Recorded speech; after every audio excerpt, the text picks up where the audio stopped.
ایک انہوں نے کہا کہ ایک بھائی نے کویسچن کیا یا کسی بہن نے کیا تھا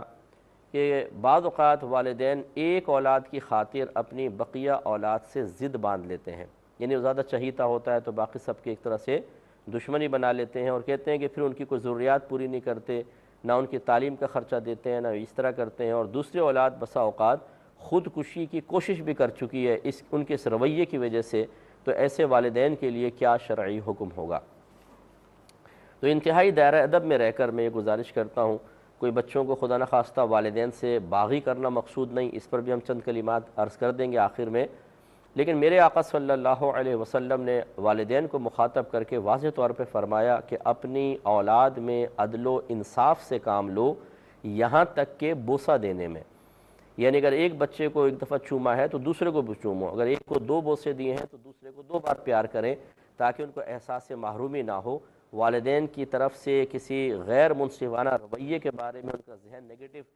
وے میں نہ چلا جائے، اس لیے عدل و انصاف کا حکم دیا گیا ہے۔ یہ الگ بات ہوتی ہے کہ بعض اوقات فطری لحاظ سے ایک اولاد زیادہ فرما بردار ہوتی ہے، زیادہ اچھی ہوتی ہے، دوسرا نافرمانی کرتا ہے، بدتمیزی کرتا ہے، ایک پڑھائی میں بہت اچھی ہے، والدین کو اس کا رسپانس اچھا ملتا ہے، دوسرے پیسہ ضائع کر رہے ہوتے ہیں، ایک عالم دین ہوتا ہے، دوسرا ایسا نہیں ہوتا، تو قلبی میلان بعض اوقات ماں باپ کا ایک اولاد کی طرف زیادہ چلا جاتا ہے، دوسرے کی طرف کم ہوتا ہے، اس قلبی میلان پہ کوئی گرفت نہیں ہے، لیکن اگر والدین خاص طور پر رویہ اختیار کرنے میں اس طرح کا کریں کہ ایک اولاد کو اتنی فوقیت دے دیں کہ دوسرے حقارت محسوس کریں، یا اس طرح جیسے یہاں بیان ہوا کہ فوائد سے محروم کر دینا، تو اس میں والدین گناہ گار بھی ہو سکتے ہیں۔ ہاں یہ ضرور ہے، جیسے میں نے ابھی یہ کہا کہ کسی دینی فضیلت کی وجہ سے ایک اولاد کو زیادہ مطلب اس کو سراہا جائے، بلکہ یہاں تک علماء نے فرمایا اگر گفٹ دے رہے ہیں اور ایسی اولاد کو دوسری کے مقابلے میں تھوڑا سا زیادہ دے دیا تو یہ کوئی ناانصافی نہیں ہے، کیونکہ وہ واقعی اس قابل ہے کہ وہ عالم دین ہے، یا حافظ قرآن جیسے بچے ہوتے ہیں، دینی فیلڈ میں آگے ہیں، تو یہ ہو سکتا ہے۔ لیکن یہ کرنا کہ ان کو دے کر دوسرے کو بالکل محروم کرنا اور غلط قسم کا رویہ اختیار کرنا، حتیٰ کہ بچے خودکشی کی طرف مائل ہو جائیں، اگر کہنے والا سچ کہہ رہا ہے تو یہ تو پھر بہت ہی بری بات ہے، اور ایسے والدین کی آخرت میں گرفت ہوگی۔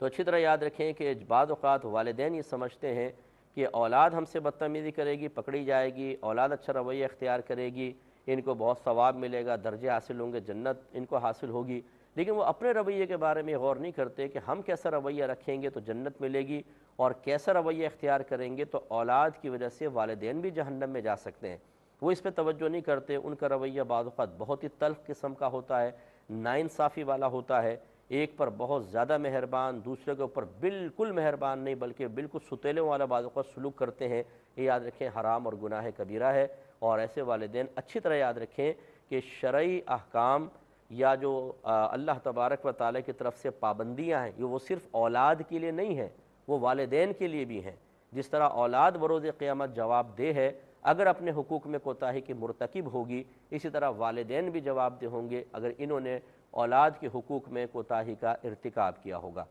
لیکن کوئی بھی بچے ایسا نہ کریں، میرا مقصود خدا نہ خواستہ یہ نہیں ہے کہ آپ اپنے والدین کے بارے میں غور کریں اور اگر ان کو اسی کے مطابق پائیں تو آپ پھر ان پہ الٹے سیدھے کمنٹس پاس کریں یا ان سے بدتمیزی کریں یا کہیں کہ دیکھو تمہارے بارے میں بیان ہوا، نہیں۔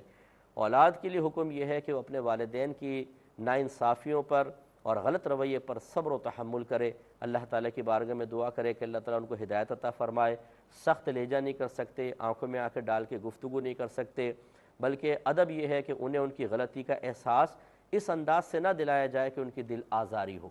محبت سے، پیار سے، ذو معنی الفاظ میں تھوڑا بہت اس طرح کہہ کر تو شاید وہ اپنی غلطی کو سمجھ جائیں اور وہ اس کا تدارک کر لیں، اس کی گنجائش ہو سکتی ہے، لیکن صراحتاً کہنا یہ بالکل غیر مناسب ہوگا۔